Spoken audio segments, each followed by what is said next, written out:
Kahit na naging desente ang naging offer ng Phoenix Suns para sa Golden State Warriors, mas gusto po ni Kuminga na pumunta sa Sacramento Kings. Doon niya mismo gustong maglaro. Pero marami ho sa ngayon ang hindi nagugustuhan sa gustong mangyari nitong si Kuminga sapagkat ang Kings ay kilalang kupunang mababa ang pasensya, hindi marunong maghintay. Ito mga idol ang mga rason kung bakit hindi bagay si Kuminga sa Sacramento Kings kung gusto niya ng isang long-term contract. Despite na long-term offer ang ibinibigay ng Sacramento Kings sa kanya at siya'y pinangakuan ng starting lineup position, hindi ito ang bagay na team para sa kanya. Sapagkat marami na pong mga young star player na pinakawalan itong Kings, hindi sila marunong maghintay. Si Tyrese Haliburton, kanilang pinakawalan, ngayon isang star player at pinangunahan ng kanyang team na Indiana para sa finals. Despite naman sa desenteng numerong kinakamala nitong si De'Aaron Fox ay kanilang etranade ito papuntang Spurs dahil sila'y natatakot na ito'y umalis sa free agency at wala silang makukuhang kapalit.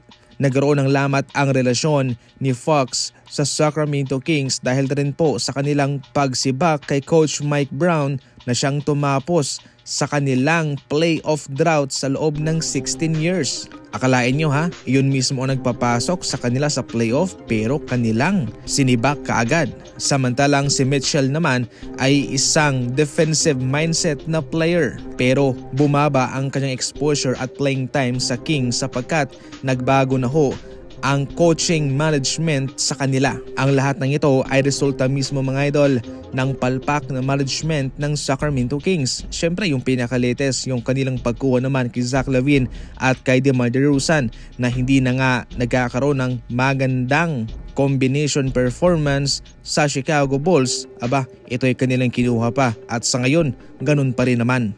At ngayon ang malala ay kanilang sinusubukan na i-trade na lamang itong sina DeRozan and Zach LaVine. Kaya kung gusto mismo ni Kuminga ng team na magtitiwala sa kanya, hindi ang Sacramento Kings.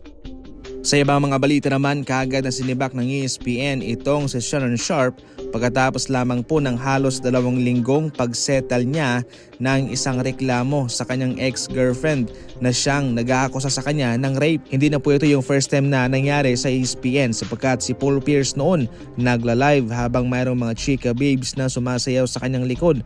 At meron pang hinuhot-hot. Sa ngayon itong si Sharpe naman, ayaw ng ESPN ng mga gantong broadcaster, mga expert na siyang nagtatrabaho sa kanila. Ito po'y makakaapekto mga idol sa kanilang kumpanya.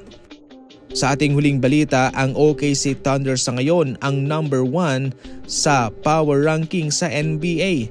Kahit na batang team sila, kanilang pinatunayan at nagkampiyon sila. Kaya ngayon pa lang kahit na maaga pa man ay inilagay na sila ng liga bilang pinakamalakas na team ngayon sa NBA.